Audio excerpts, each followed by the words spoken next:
ഭാരതത്തെയും ഹിന്ദു സംസ്കാരത്തെയും എന്തിനാദരിക്കണം? 2 ദിവസം മുമ്പ് ഭാരതത്തിന്റെ ദേശീയ ഗാനമായ വന്ദേ മാതരത്തിന്റെ ശതാബ്ദി ദിനത്തിലുണ്ടായ ചില ചിന്തകൾ നമുക്ക് നോക്കാം. നമ്മുടെ ഭരണഘടനയുടെ ആരംഭത്തിൽ ഇന്ത്യ, അതായത് ഭാരതം എന്നാണ് എഴുതി വെച്ചിരിക്കുന്നത്. സ്വാതന്ത്ര്യ സമരത്തിന്റെ ലക്ഷ്യങ്ങളിൽ ഒന്നായിരുന്നു നമ്മുടെ അതിപുരാതന സാംസ്കാരിക പൈതൃകത്തെ പുനരുജ്ജീവിപ്പിക്കുക എന്നത്. അതുകൊണ്ടാണ് ഇന്ത്യയെ ഒരു സാധാരണ ആധുനിക രാഷ്ട്രമാക്കി തീർക്കുന്നതോടൊപ്പം നമ്മുടെ സംസ്കാരത്തെ സംരക്ഷിക്കുക എന്നതും നമ്മുടെ ലക്ഷ്യമായി നമ്മുടെ ഭരണഘടന സൂചിപ്പിക്കുന്നത്. പുരാതനമായ ഭാരതത്തെ മനസ്സിലാക്കാതെ ഇന്ത്യയെ മനസ്സിലാക്കാനേ ആവില്ല. മറ്റെല്ലാ ലോകരാജ്യങ്ങളെയും അപേക്ഷിച്ച് നമ്മുടെ സംസ്കാരം ഏറെ പഴക്കമേറിയതും ഇന്നും അഭംഗുരം നിലനിൽക്കുന്നതും ആണ്. ആയിരക്കണക്കിന് വർഷങ്ങളായി നിരവധി വെല്ലുവിളികളെ, കഠിനമായ ആക്രമണങ്ങളെ അതിജീവിച്ച് ആ സംസ്കാരം ഇപ്പോഴും നിലനിൽക്കുന്നു. മറ്റു പല സംസ്കാരങ്ങളുടെയും ഗതി നമുക്കറിയാവുന്നതാണല്ലോ. ഗ്രീക്ക്, റോമൻ എന്നീ സംസ്കാരങ്ങളെല്ലാം തകർന്നടിഞ്ഞു. ഭാരതം എന്ന പദം നമ്മുടെ ആ പുരാതന ചരിത്രത്തെയും അതുല്യ സംസ്കൃതിയെയും ഓർമ്മപ്പെടുത്തുന്നു. അതായത് ലോകത്തിന് മുഴുവൻ മാർഗദർശകമായ ഒരു വിശാല ധാർമ്മിക നാഗരികതയെ ആ ശബ്ദം നമ്മെ സൂചിപ്പിക്കുന്നു.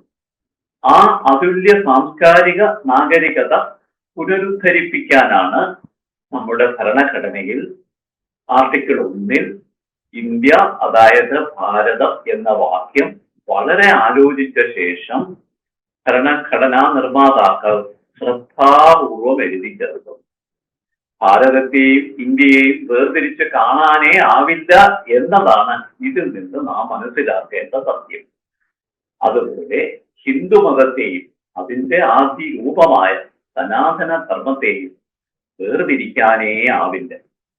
സനാതന ധർമ്മം എന്നാൽ ലോകത്തിനാകെ പ്രായോഗികമായ, എപ്പോഴും നിലനിൽക്കുന്ന ധർമ്മം എന്നാണ് അർത്ഥം.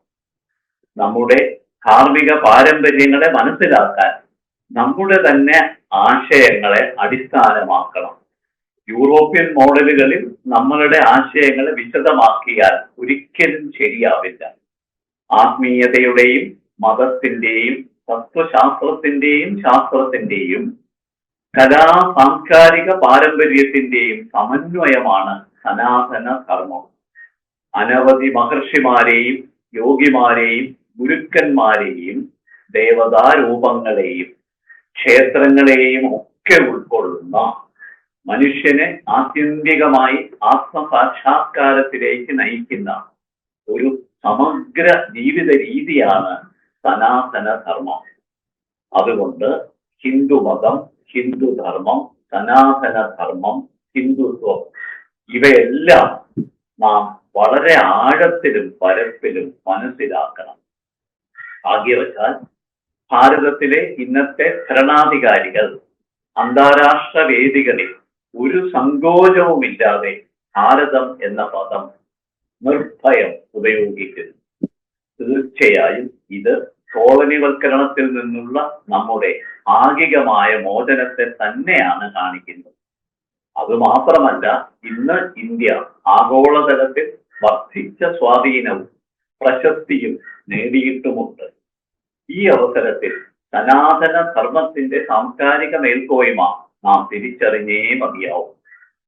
സനാതന ധർമ്മം നമ്മുടെ പ്രവൃത്തികളിൽ, ദർശനങ്ങളിൽ, വൈജ്ഞാനിക രംഗങ്ങളിൽ എല്ലാം ധർമ്മത്തെ ഉൾക്കൊള്ളുന്ന പൊതുവായ ഒരു ആശയമാണ്. ഹിന്ദുധർമ്മം അനവധി സമ്പ്രദായങ്ങളെയും പാരമ്പര്യങ്ങളെയും ഉൾക്കൊള്ളുന്നു. അതിൽ ശൈവ, വൈഷ്ണവ, ശാക്ത, ഗണപത തുടങ്ങി അനവധി പാരമ്പര്യങ്ങൾ ഉണ്ട്. അതുപോലെ തന്നെ വേദ, ഇതിഹാസ, പുരാണ, തന്ത്ര പാരമ്പര്യങ്ങളും ഇതിനോടൊപ്പം അനവധി ആധുനിക പ്രസ്ഥാനങ്ങളും സനാതന ധർമ്മത്തിന്റെ വിവിധ മുഖങ്ങളാണ്. ഇന്ന് ലോകമെങ്ങും വ്യാപിച്ച വേദശാസ്ത്രങ്ങൾ, യോഗയാകട്ടെ, ആയുർവേദം, വേദാന്തം, ജ്യോതിഷം, വാസ്തുശാസ്ത്രം എല്ലാം സനാതന ധർമ്മത്തിന്റെ വിവിധ ശാഖകളാണ്. ഹിന്ദു കലയും സംസ്കാരവും, സംഗീതം, നൃത്തം, ഉത്സവങ്ങൾ, ആചാരങ്ങൾ എല്ലാം സനാതനമായ ജീവിത രീതിയുടെ പ്രകടനങ്ങൾ തന്നെയാണ്. അതിന്റെ ഉത്തമ പ്രതീകങ്ങളാണ് നമ്മുടെ ഭംഗിയേറിയ ക്ഷേത്രങ്ങളും അവയിലെ മാസ്മരിക ശില്പങ്ങളും. സനാതന ധർമ്മത്തോട് ചേർത്തല്ലാതെ ഭാരതത്തെ മനസ്സിലാക്കാനേ ആവില്ല. ഭാരതം എന്നും ഒരു ധാർമ്മിക നാഗരികതയായി നിലനിന്നിരുന്നു. ധർമ്മം, സംസ്കാരം എന്നൊക്കെ പറയുമ്പോൾ അതിന്റെ അർത്ഥം ഇവിടെ ഒരു മതം, രാജ്യം, തിയോക്രാറ്റിക് സ്റ്റേറ്റ് സ്ഥാപിക്കുക എന്നല്ല ഉദ്ദേശിക്കുന്നത്. മറിച്ച് ഭാരതത്തിന്റെ ധാർമ്മിക സംസ്കാരത്തെയും സർവ്വലോകത്തിനും വഴികാട്ടിയായ ആത്മീയ അന്വേഷണ പാതയെയും അംഗീകരിക്കുക എന്നതാണ്. ഒന്ന് വ്യക്തമാണ്, ഭാരതം എന്നത് ഇന്ത്യ എന്ന രാജ്യത്തിന്റെ ആന്തരിക സത്യമാണ്.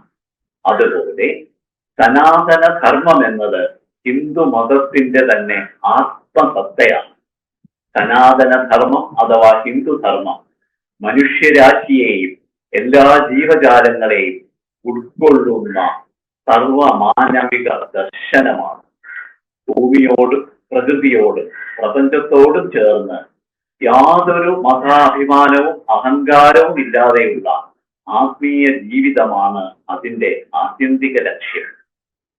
ഹിന്ദുധർമ്മം ലോകം ഒരു കുടുംബം എന്ന അതുല്യ ദർശനം മുന്നോട്ട് വയ്ക്കുന്നു. സകലരും, മനുഷ്യരും പക്ഷിമൃഗാദികളും മറ്റു ജീവജാലങ്ങളും എല്ലാം ഈശ്വര അംശമാണെന്ന് പറയുന്ന ഏക ദർശനം ഇത് മാത്രമാണ്. തന്നെയുമല്ല, ദൈവം നമ്മിൽ നിന്ന് വേറെ അല്ലെന്ന് ബോധ്യപ്പെടുത്തുന്ന അതുല്യ ആത്മീയ ദർശനം ഇത് മാത്രമാണ്.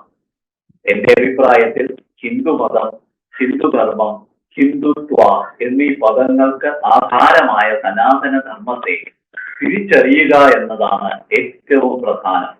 അതുപോലെ ഇന്ത്യ എന്ന പദത്തിന്റെ യഥാർത്ഥ ഭാരതീയ സത്ത നാം മനസ്സിലാക്കണം. എന്നാൽ മാത്രമേ നമുക്ക് നമ്മുടെ രാഷ്ട്രത്തെക്കുറിച്ച്, രാജ്യത്തെക്കുറിച്ച് കൂടുതൽ വ്യക്തമായും ആഴത്തിലും മനസ്സിലാക്കാനാകൂ. നിർഭാഗ്യവശാൽ ഇന്ന് ചില രാഷ്ട്രീയ കക്ഷികൾ ഹിന്ദു മതത്തെയും സനാതന ധർമ്മത്തെയും മനഃപൂർവ്വം തെറ്റിദ്ധരിപ്പിക്കാനായി കൊണ്ടുപിടിച്ചു ശ്രമിച്ചുകൊണ്ടേയിരിക്കുന്നു. ഇതിന്റെ രണ്ട് പ്രത്യക്ഷ ഉദാഹരണങ്ങളാണ് കേരളത്തിലെ കമ്മ്യൂണിസ്റ്റ് സർക്കാരും തമിഴ്നാട്ടിലെ DMK സർക്കാരും.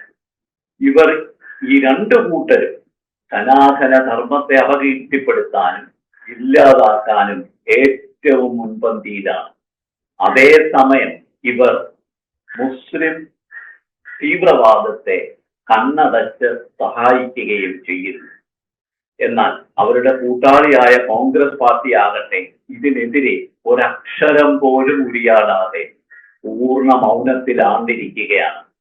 അവസരത്തിനൊത്ത് സ്വയം ഹിന്ദു പാർട്ടി എന്ന് വീമ്പിളക്കുന്ന കോൺഗ്രസിന്, അതിന്റെ നേതാക്കൾക്ക് സനാതന ധർമ്മത്തിനെതിരെ ഉണ്ടായ പ്രതികരണങ്ങളെ പ്രതിരോധിക്കാൻ ഉളുപ്പില്ല എന്നതാണ് സത്യം. വാസ്തവത്തിൽ സനാതന ധർമ്മം തന്നെയാണ് കേരള തമിഴ് സംസ്കാരങ്ങളുടെ അടിസ്ഥാനം. ഇവിടങ്ങളിൽ വേദജ്ഞാനത്തെ ആദരിച്ചും അനവധി മഹത്തായ ക്ഷേത്രങ്ങളെ സംരക്ഷിച്ചുമാണ് ആത്മീയ പാരമ്പര്യങ്ങൾ നിലനിന്നു വരുന്നത്. സനാതന ധർമ്മം തന്നെയാണ് ഇന്ത്യയുടെ സ്വാതന്ത്ര്യ സമരത്തിന് പ്രചോദനമായതെന്ന് നിരവധി ദേശീയ നേതാക്കൾ അടിവരയിട്ട് പറഞ്ഞിട്ടുണ്ട്. ഭഗവത്ഗീതയുടെ ആത്മീയ തത്വങ്ങൾ നമ്മുടെ സ്വാതന്ത്ര്യ സമരത്തിന് ഏറെ കരുത്തു നൽകിയിരുന്നു എന്നതും നാം ഓർമ്മിക്കണം. നമ്മുടെ ധാർമ്മിക പാരമ്പര്യത്തെ എതിർക്കുന്ന രാഷ്ട്രീയ പാർട്ടികൾക്ക് ഒരിക്കലും തിരഞ്ഞെടുപ്പുകളിൽ നാം സ്ഥാനം നൽകരുത്. ഭാരതത്തെയും സനാതന ധർമ്മത്തെയും അവഗണിക്കുന്നവരോട് നിർഭയരായി നിങ്ങൾ ഏതു സംസ്കാരത്തെയും നാഗരികതയെയും പിന്തുണയ്ക്കുന്നു എന്നു നാം ധൈര്യപൂർവം ചോദിക്കണം. അതിനാൽ നാം ഭാരതം എന്ന ഇന്ത്യയെയും സനാതന ധർമ്മം എന്ന ഹിന്ദുമതത്തെയും പൂർണ്ണമായും വ്യക്തമായും പഠിക്കണം, മനസ്സിലാക്കണം. എന്നാൽ മാത്രമേ നമ്മുടെ രാഷ്ട്രത്തിന്റെ മഹത്വം നമുക്ക് തിരിച്ചറിയാനാകൂ. വന്ദേ മാതരം. നമസ്തേ.